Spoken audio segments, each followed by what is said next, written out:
America में 10 से 8 लोगों को कब्ज की शिकायत है। सोचिए, यह स्थिति इतनी भयावह है, हमारे देश भी अब इसके करीब पहुंच रहा है। जैसे जैसे हमारा खान पान, हमारा रहन सहन, हमारा सब कुछ अब पाश्चात्य संस्कृति के रंग में रंग रहा है, वैसे वैसे हम इस कब्ज की शिकायत में और फंसते चले जा रहे हैं। अब यह कब्ज है क्या, उसको समझने से पहले मैं एक कहावत बताना चाहूँगा। हमारे पूर्वज कहते थे कि जिसे शौच करने में 2 मिनट से ज़्यादा नहीं लगता, उसे दुनिया का सबसे प्रसन्न व्यक्ति कहा जा सकता है। और यह बात वाकई में सच है। आज इस कब्ज को दूर करने के लिए लोग पता नहीं क्या क्या उपाय कर रहे हैं, किस किस प्रकार की दवाइयाँ खा रहे हैं। तो यह कब्ज है क्या, हम उसे समझेंगे। लेकिन उसे समझने से पहले हम आपको बायो क्लॉक के बारे में बताना चाह रहे हैं। अब यह बायो क्लॉक है क्या? असल में हमारे डीएनए में एक घड़ी होती है, जिसके लिए हर कार्य के लिए एक निश्चित समय होता है। वह सुबह के लिए शौच के लिए है, रात को आराम के लिए है, हर कार्य के लिए उस बायो क्लॉक में, उस बायो टाइमिंग में हमारा सब कुछ दर्ज है। वह कैसे दर्ज है, आप याद रखिए, हमारे जो पूर्वज थे, जैसे ही अंधेरा होता था उनका भोजन हो चुका रहता था, वे जैसे ही अंधेरा होता था थोड़ा मोड़ा अपना मनोरंजन करके सो जाया करते थे। अब सो जाते थे वे, उनकी नींद 3 साढ़े 3 बजे खुलती थी और वे अंधेरे में ही शौच प्रक्रिया से निवृत्त हो लिया करते थे। कालांतर में यही पूर्वज से जो हमारे भीतर, हमारे डीएनए में जो सूचना आई कि अब शौच का जो समय है वह प्रातःकाल ही है। आपने देखा होगा जो लोग भी प्रातः जल्दी जगते हैं उन्हें कभी कब्ज की शिकायत नहीं रहती है। अब यह बायो क्लॉक हम 2 प्रकार से भी दर्ज कर सकते हैं। एक जो अभी का बायो क्लॉक चल रहा है, आप जिस प्रकार से रह रहे हैं वह भी आपके डीएनए में सेव हो रहा है। अगर आप सुबह 8 बजे तक सोते हैं, आपके बच्चे भी 8 बजे तक सोते हैं, उनके बच्चे भी 8 बजे तक सोते हैं, और यह बहुत परंपराओं तक यह क्रिया चलती चले जाए, तो हो सकता है कि आने वाले जो संतति होंगे उनमें जो बायो क्लॉक आ जाए वह शौच प्रक्रिया का वह 8 बजे आ जाए। लेकिन हमको जो प्राप्त है हमारे पूर्वजों से, वह शौच का समय प्रातःकाल है। अब यह बायो क्लॉक अब 2 तरीके से बनाता है, एक जो अभी करंट में चल रहा होता है, एक जो हमारे पूर्वजों द्वारा हमारे डीएनए में संरक्षित है।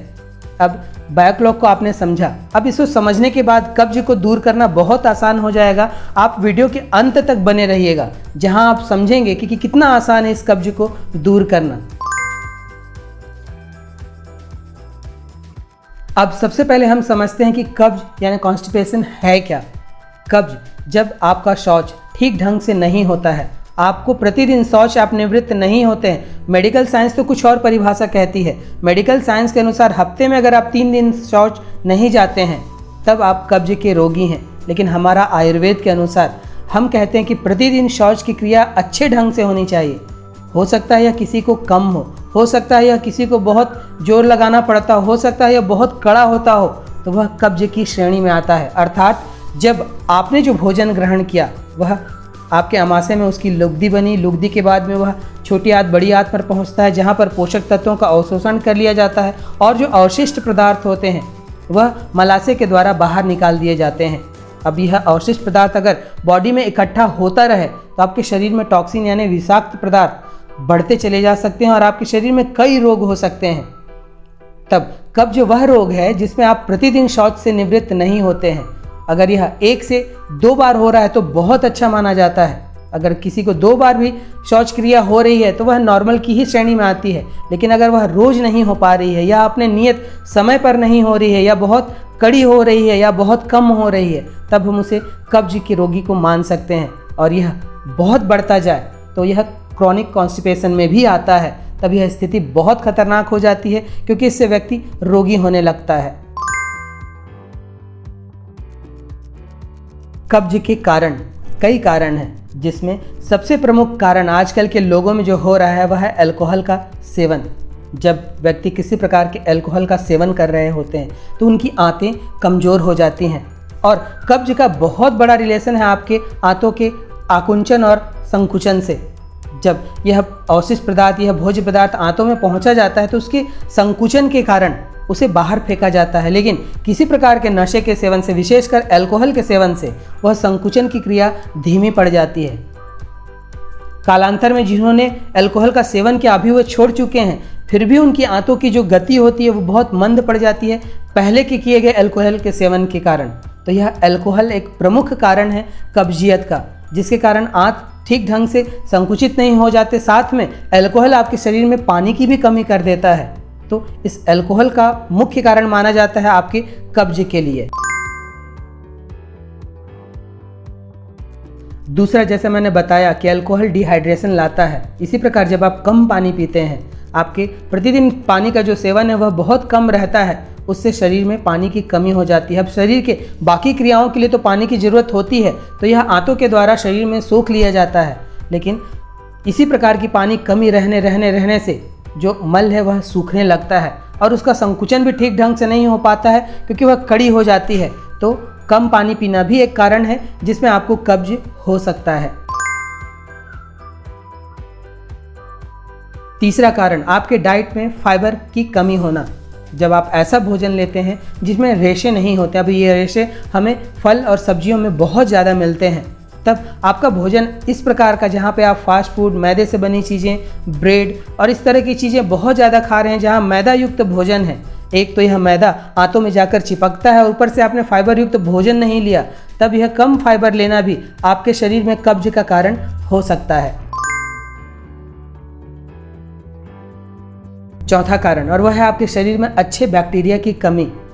जब आप किसी प्रकार की आपकी दिनचर्या ऐसी होती है, कई आप ऐसे कारण हैं जिसकी वजह से आपके शरीर में खान पान की गड़बड़ी हो रही है, आपके शरीर में एसिड का जो संतुलन होता है, कहाँ कितनी सांद्रता, कहाँ कितनी अनुपात में अल्कलाइन आपको होना है और जहाँ पे एसिड होना है उसमें गड़बड़ी होती है, और आपके शरीर में अच्छे बैक्टीरिया की कमी हो जाती है, तो वह भी आपके कब्ज का कारण बन सकता है। पांचवा कारण, और वह है अनियमित दिनचर्या। आप कभी देर तक सो रहे हैं, कभी जल्दी उठ जा रहे हैं, कभी भोजन का समय कुछ और है, कभी भोजन का समय कुछ और है। इस प्रकार की जब आप अनियमित दिनचर्या रखते हैं, तब आपका शरीर और आपका मस्तिष्क कंफ्यूज हो जाता है, उसे समझ नहीं आता है क्या समय है, क्या करना है और किस प्रकार की गतिविधि करनी है। तो अनियमित दिनचर्या भी आपके कब्ज का कारण हो सकता है। छठा कारण, और वह है आंतों की किसी प्रकार की बीमारी। जब आंतों में कोई बीमारी हो जाती है, वह कोई भी बीमारी हो जिसके कारण आंतों का जो संकुचन है, जिसके कारण मल आगे की ओर बढ़ता है, उसमें धीमी गति आ जाती है या वह बंद हो जाता है, तब आपको कब्ज की शिकायत हो जाती है। तो इसके लिए किसी योग्य चिकित्सक से आपको मिलना होगा और उसका निदान करना होगा, क्योंकि यह गंभीर स्थिति हो सकती है। सातवां कारण, और वह है अधिक डेयरी प्रोडक्ट का इस्तेमाल करना दही को छोड़कर। आयुर्वेद के अनुसार या मेडिकल साइंस के अनुसार, जब आप दूध से बने पदार्थों का सेवन बहुत ज़्यादा करते हैं, तब वह भी आपके शरीर में कई प्रकार के केमिकल डिसबैलेंस ला सकता है। कैल्शियम की अधिकता के कारण भी आपके शरीर में कब्ज की शिकायत हो सकती है। आठवां कारण, ऐसी लाइफस्टाइल जहां पर आप इनएक्टिव बहुत ज़्यादा हैं या आप किसी प्रकार के व्यायाम, खेल कूद या योग आदि से दूर हैं। जब आप इस प्रकार की जीवनचर्या रखते हैं जहां पर आपको फिजिकल एक्टिविटी बहुत कम या न के बराबर है, तो वह भी कब्ज का कारण हो सकता है। अगला कारण है और वह है तनाव लेना। जब आप तनाव भरा जीवन लेते हैं, चिंताएं करते हैं, दिन भर कुछ ना कुछ सोचते रहते हैं, इसके कारण आपके शरीर की कई उपापचयी क्रियाओं में डिसबैलेंस आता है।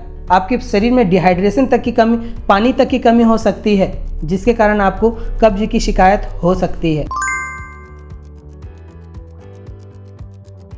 अगला कारण, और वह है विभिन्न प्रकार की दवाइयों का या एंटीबायोटिक का सेवन करना। जब आप ऐसी दवाइयाँ लेते हैं, एंटीबायोटिक का सेवन करते हैं, तो एक तो आपके शरीर के वे अच्छे बैक्टीरिया को समाप्त कर डालते हैं, जिसके कारण हम अस्वस्थ होने लगते हैं। भले उस बीमारी में आपको ऐसा लगता है कि राहत मिली, वह राहत नहीं मिलती, वह थोड़े देर का बस भ्रम होता है। लेकिन इस प्रकार की जब आप दवाई लेते हैं, तो यह एक तो दवाई आपके शरीर के अच्छे बैक्टीरिया को ख़त्म करता है, आपके शरीर के पानी को कम करता है, आपके शरीर के जो मिनरल्स हैं उसको बाधित करके उसकी क्रियाविधि को बाधित करता है। तो इस प्रकार की दवाइयाँ लेना, विशेषकर प्रेग्नेंट महिलाओं, जब उनको कई प्रकार की आयरन गोली और कई प्रकार की ऐसी दवाइयाँ दी जाती है, वह भी कब्ज का कारण बन सकता है।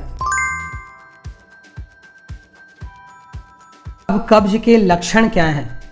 कब्ज के लक्षण तो आपको चेहरे से ही दिख जाएंगे। जब व्यक्ति उदास दिखे, व्यक्ति के चेहरे में आलस्य दिखे, समझिए उसका मल त्याग ठीक ढंग से नहीं हो पाया है।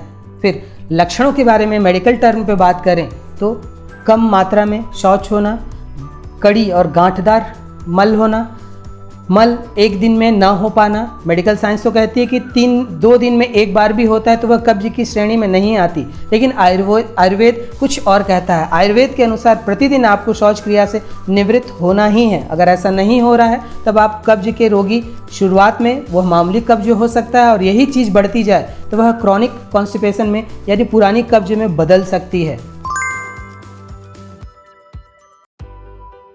कब्ज को दूर कैसे करें, इसके लिए आपको तमाम वीडियो नेट पे बहुत सारे आर्टिकल, कई ऐसे ज्ञानी लोगों के वक्तव्य मिल जाएंगे कि खूब पानी का सेवन करें, अल्कोहल का सेवन न करें, फाइबर युक्त भोजन लें, योग करें, व्यायाम करें, दिनचर्या अच्छी रखें, तनाव न लें, खुशनुमा जीवन जिएं, दवाइयों का सेवन न करें।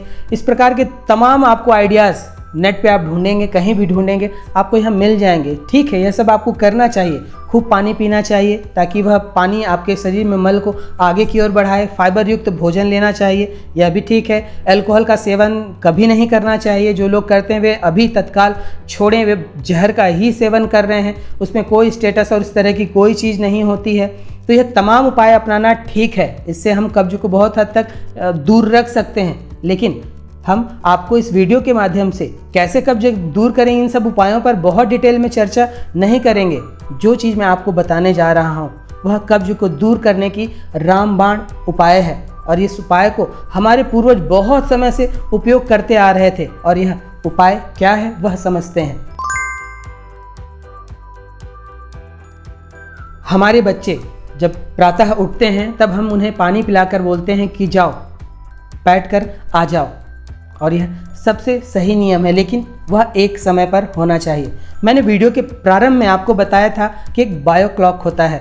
अब यह बायो क्लॉक काम कैसे करता है? एक बायो क्लॉक हमारे पूर्वजों से मिला है, एक बायो क्लॉक जो हम वर्तमान जीवन जी रहे होते हैं। जैसे आप प्रतिदिन किसी को शौच से निवृत्त होने के लिए चाय की चुस्कियाँ चाहिए, कोई तंबाकू का सेवन कर रहा है तो कोई सिगरेट पीकर शौच क्रिया से निवृत्त हो रहा है। तो ऐसे कई ट्रिगर जो ब्रेन में पहुंचाए जाते हैं, अब वह ब्रेन इंडिकेट करता है कि नहीं, अब मल को त्यागने का समय हो चुका है।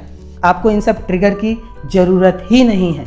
आप जब भी उठें कोशिश करिए जल्दी उठिए, ब्रह्म मुहूर्त में उठिए। ब्रह्म मुहूर्त में उठने वालों को न तो सर्दी खांसी होती है, न ही कब्ज की शिकायत हो सकती है। तो जब आप ब्रह्म मुहूर्त में 3:30, 4, 4:30, 5 बजे उठेंगे तब आपको उठते साथ वह ब्रेन में ट्रिगर ये डालना है कि अब मुझे शौच से निवृत्त होना है। और यह उपाय अपनाकर आप बहुत आसानी से कब्ज को दूर कर सकते हैं। आप उठे, अब आपको ऐसा लग रहा है कि नहीं अभी मल त्याग करने का समय नहीं है, वह शरीर में वह प्रेशर नहीं आ रहा है, फिर भी आप जाकर बैठिए। ब्रेन में वह ट्रिगर करने में 7 दिन लगते हैं। 7 दिन आप यही क्रिया दोहराते रहिए। उठिए और जाकर बैठिए।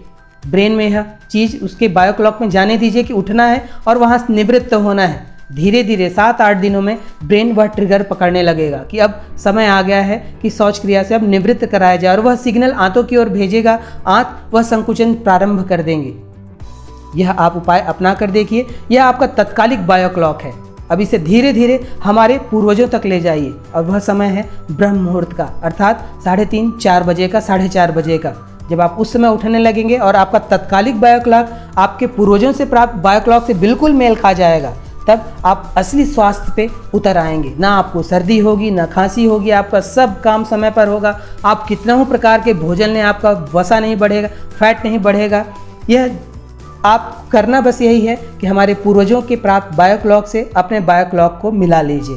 तो यह उपाय को आप अपना कर देखिए। 7 दिन, जिसको कब्ज की शिकायत है, बहुत पुरानी कब्ज की भी शिकायत है, प्रतिदिन एक समय पर जाकर वहाँ बैठिए, भले मत हो। 7 दिन आप यह क्रिया करिए और आप देखेंगे कि धीरे धीरे ब्रेन वह ट्रिगर करने लग गया और हम तुरंत शौच से निवृत्त होने लगे। बाकी उपाय आप अपनाते रहिए। भोजन का सेवन खूब करते रहिए। दूध के बजाय आपका दही का सेवन बहुत फ़ायदा होगा, क्योंकि दही में बहुत अच्छे अच्छे बैक्टीरिया होते हैं, गुड बैक्टीरिया होते हैं, जो आपको स्वास्थ्य लाभ तो देंगे ही देंगे, आपके आंतों को भी स्वस्थ बनाएंगे। आंतों का संकुचन ठीक ढंग से होगा।